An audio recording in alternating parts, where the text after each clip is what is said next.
नमस्कार, मैं गौतम गुलाल। आप देख रहे हैं रिपोर्टिंग टाइम्स न्यूज। बिहार में इन दिनों जो सियासत सबसे तेज हो गई है वो है आनंद मोहन की रिहाई। आनंद मोहन की रिहाई के बाद यानी कि हम बिहार के पूर्व सांसद आनंद मोहन जिनकी रिहाई हो रही है, उस पर पूरा बिहार में जो राजनीतिक गलियारा है उसमें सरगर्मी तेज हो गई है। पक्ष विपक्ष, बीजेपी और महागठबंधन आमने सामने है और तरह तरह की बयानबाजियां हो रही है, जिसमें कई बीजेपी के नेता जो हैं वो खुलकर बोल भी नहीं रहे इस मुद्दे पर। तो हम जानने की कोशिश करेंगे इस पूरे मुद्दे पर। आज हमारे बीच हैं वरिष्ठ पत्रकार आशुतोष। हम उनसे जानने की कोशिश करेंगे कि ये मामला जो अभी बिहार में जो तूल पकड़ा हुआ है आशुतोष, तो इस पर तो सबसे पहले हम आपकी एक छोटी सी राय जानना चाहेंगे कि ये आनंद मोहन की रिहाई को आप किस तरीके से देखते हैं? देखिए, आनंद मोहन एक ऐसे नेता हैं, आप नेता कह सकते हैं, या जो उनकी पुरानी बाहुबली की अपनी छवि रही है, वो जेल में रहने के बाद भी उनकी जो पॉपुलैरिटी है, लोकप्रियता है, वो कम नहीं हुई है। तो आनंद मोहन अब बाहर आ गए हैं, उनको हम सजा याफ्ता कह सकते हैं। उनको हम, क्योंकि उन्होंने सजा काट ली है, उन्हें हम अपराधी की श्रेणी में नहीं रख सकते हैं। जाहिर सी बात है कि जो आजीवन कारावास में उन्हें 20 साल की सजा थी, वो 16 वर्ष के करीब उन्होंने काट ली है। तो सरकार ने इसमें कुछ संशोधन किया, उन्हें बाहर निकाला है। निश्चित तौर पर इसमें एक राजनीतिक हस्तक्षेप तो दिख ही रहा है। मौजूदा सरकार को ऐसा लग रहा है कि उनके आस से वो सवर्ण वोट बैंक को इंटैक्ट कर सके, क्योंकि पूर्व में राजद ने जिस तरीके से 10% गरीब सवर्ण के आरक्षण के मामले पर विरोध किया था, जोरदार तरीके से किया था। आपने देखा था संसद में उनके जो राज्यसभा सांसद है मनोज झा ने भी विरोध किया था, तेजस्वी प्रसाद ने भी बयान दिया था, और भी पार्टी के कई नेताओं ने बयान दिया था। तो हाल के दिनों में जो बिहार में उपचुनाव हुए हैं, उस उपचुनाव में भी महागठबंधन में राजद और जदयू का जो एक साथ गठबंधन है, उसका भी बहुत ज्यादा असर नहीं दिखा। ऐसा नहीं हुआ कि उसने बीजेपी को क्लीन स्वीप कर दिया, बल्कि उल्टे ये हुआ कि कई जगहों पे इनकी वोट प्रतिशत कम हुई है और बीजेपी ने ज्यादा सीटें जीती उपचुनाव में। तो इस बात को लेकर के अब बिहार में डर है, और अगले साल लोकसभा चुनाव है। तो अब नीतीश कुमार जी प्रधानमंत्री बनने का जो ख्वाब उन्होंने देखा है, वो उसके नक्शे कदम पर चल रहे हैं। तो उनको लगता है कि आनंद मोहन शायद दिल्ली की गद्दी तक उनको पहुंचाने में कुछ मदद कर सके। आनंद मोहन शायद दिल्ली तक उनकी गद्दी पर पहुंचने के लिए एक कड़ी बन सकते हैं, लेकिन जो राजनीति हो रही है, और एक चीज और साफ और स्पष्ट दिखाई दे रहा है, उस पर भी आपकी हम बात को जानना, राय को जानना चाहेंगे कि इस पर बीजेपी भी खुलकर विरोध नहीं कर पा रही। आखिर क्या मामला है? देखिए, ये तो एक ऐसा मामला अब आ गया है, क्योंकि जो वोट बैंक की राजनीति है, खासकर से जो सवर्ण वोट बैंक है, वो बीजेपी के साथ रहती है, और बीजेपी खुलकर इस मामले पर विरोध भी नहीं कर सकती है, क्योंकि पूर्व में आनंद मोहन के भी संपर्क बीजेपी से अच्छे रहे हैं। बीजेपी के कई राजनेताओं के साथ आपने हाल फिलहाल में भी एक यह बयान देखा था होगा। कई मामलों पर आपने देखा कि बिहार के पूर्व डिप्टी सीएम सुशील मोदी भी उनके जब बेटी की शादी थी तो उनके घर पर जाकर मिले थे। आनंद मोहन भी बयान दे रहे थे कि वो आडवाणी जी और बड़े बड़े नेताओं के साथ बैठते थे, उनका संपर्क हुआ करता था। और खासकर से जो राजपूत वोट बैंक है, वो बीजेपी के साथ अभी इंटैक्ट है। राजनाथ सिंह देश के रक्षा मंत्री हैं, यूपी के मुख्यमंत्री योगी आदित्यनाथ हैं। तो वैसे में एक बड़ा वोट बैंक है, जो कि राष्ट्रीय फलक पर अगर देखा जाए तो बीजेपी उसे गंवाना नहीं चाहती है। और आनंद मोहन एक समय में केवल एक जाति विशेष के नेता नहीं रह गए थे, वो पूरे सवर्ण समुदाय को रिप्रेजेंट कर रहे थे। क्योंकि 90 के दशक में जो मंडल और कमंडल की जो आंच उठी थी, उस दौर में लालू प्रसाद यादव जब सत्ता में थे, तो 94 का एक वाक्य था कि जब वैशाली में लोकसभा का उपचुनाव हो रहा था, तो उस दौरान लालू प्रसाद ने जो अपने बहुत मजबूत उम्मीदवार को, उन्होंने एक महिला उम्मीदवार को उतारा था, जो बिहार के पूर्व मुख्यमंत्री की बेटी थी। उनको आनंद मोहन की पत्नी लवली आनंद ने बुरे तरीके से हरा दिया था।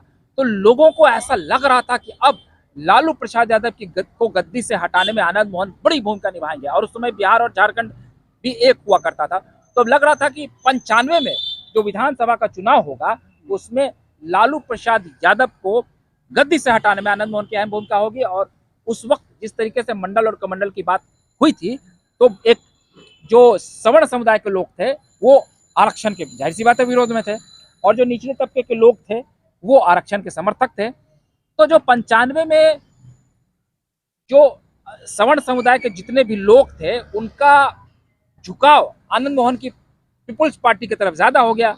नतीजतन कांग्रेस और बीजेपी को इससे नुकसान हुआ और इससे इतर लालू प्रसाद यादव प्रचंड बहुमत से आगे जीत गए चुनाव। तो लालू प्रसाद यादव इनके धूर विरोधी हुआ करते थे और आनंद मोहन की जो अगड़े पिछड़ों की भी लड़ाई थी या जो और चीजें थी, और बाद में वो किसी तरीके से केस में लड़े और केस में फंस गए। लेकिन अब इतने समय बाद आखिर क्या जरूरत पड़ी राजद को आनंद मोहन की, ये आप समझ सकते हैं कि सवर्ण वोट बैंक को साधने की कोशिश है। नीतीश कुमार का भी गिरता जनाधार है।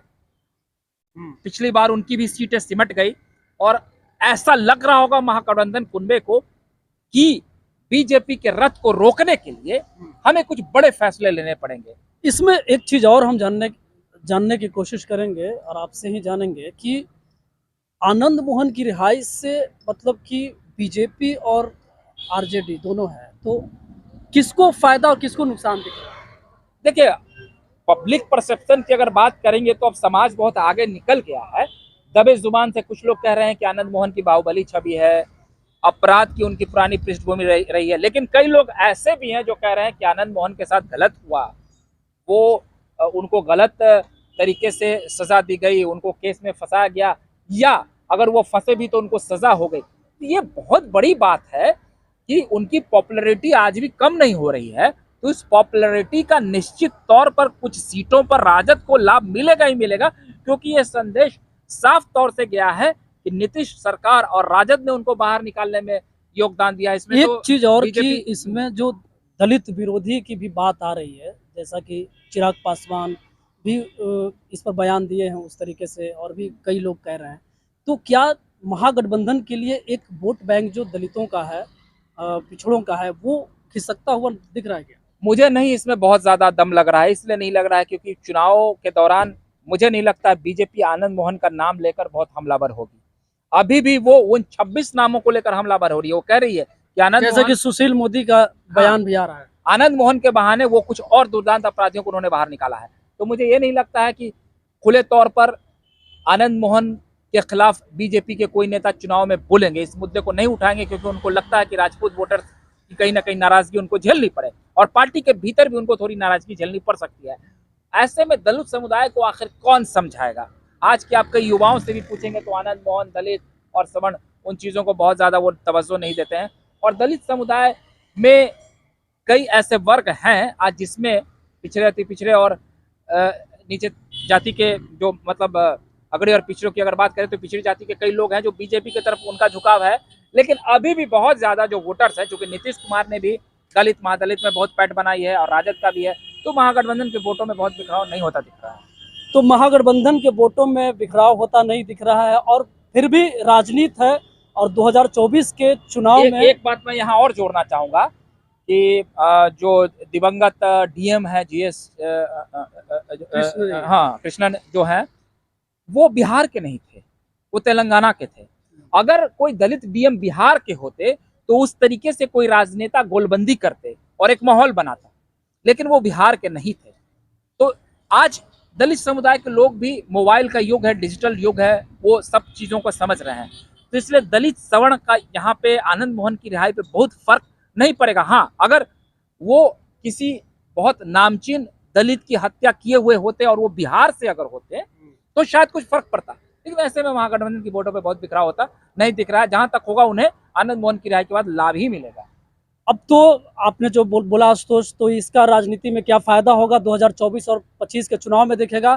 फिलहाल आनंद मोहन का जो मुद्दा है वो पूरे बिहार में ही नहीं, पूरे अब केंद्र में भी और बिहार से बाहर भी ये मुद्दे उठाए जा रहे हैं और गरमाया हुआ है। और इसमें किसको कितना फायदा मिलेगा या तो आने वाला वक्त ही बताएगा, और आनंद मोहन आगे क्या रणनीति बनाते हैं, किनके तरफ जाएंगे और कैसे वो चुनाव में जाएंगे, ये तो आने वाला वक्त बताएगा। फिलहाल अभी के लिए बस इतना ही। अगर आपको हमारा वीडियो अच्छा लगा तो हमारे वीडियो को शेयर कीजिए, सब्सक्राइब कीजिए, हमारे चैनल को, फेसबुक पेज को फॉलो कीजिए। धन्यवाद।